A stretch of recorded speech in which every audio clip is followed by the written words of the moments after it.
Jonathan Joestar, considered one of the weakest characters in all of Jojo. Or is he? Hello everyone, my name is JDA and today I'm going to be talking about something I'm requested many times to do, and that is to explain just why Jonathan Joestar is the strongest and fastest Jojo. And yes, I said the strongest and fastest. If you liked the video, please like, subscribe, and comment what you want to see next. So starting off, Jonathan scales to Diego Brando, that is the pinnacle of all Dios. I'll be talking a little bit more about why Diego Brando is the strongest later. After weeks of training on how to breathe without an inhaler, Jonathan decides to finally put an end to Dio's mischiefs once for all. Jonathan is consistently overpowering Dio shown in these panels. In these panels, we can see the sheer power difference between Jonathan and Dio. The gap is so massive that every time Jonathan strikes Dio, he turns him into a One Piece character. Jonathan punched Dio's gut so hard that Jono's left testicle started shaking from the impact, and every time he targeted a limb, it just flew off. Jonathan also used his Hamon-infused sword and split Dio in half.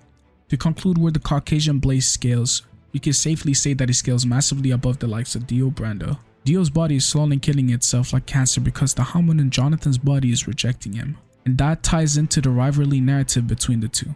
Dio's goal throughout part 1 was to sabotage Jonathan's life and take everything that Jonathan had or held dearly, kind of like Johnny Depp's ex-wife, which inevitably leads to Dio's defeat because the one thing he needs the most from the person he respected the most is killing him.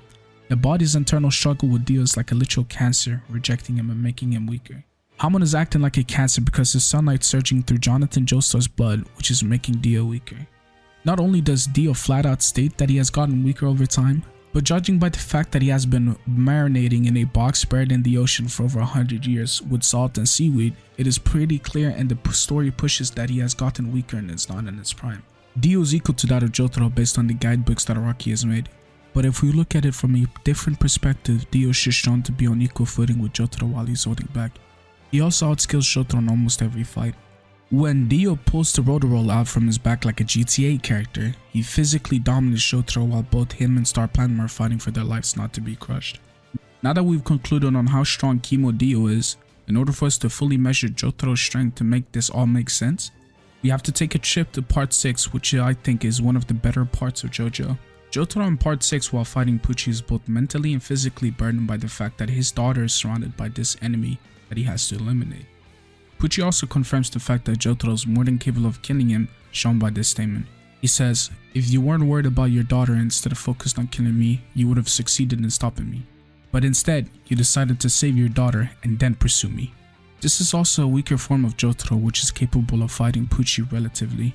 The strongest form of Jotaro is the one that fought Dio because the stand card refers to that Jotaro being his prime.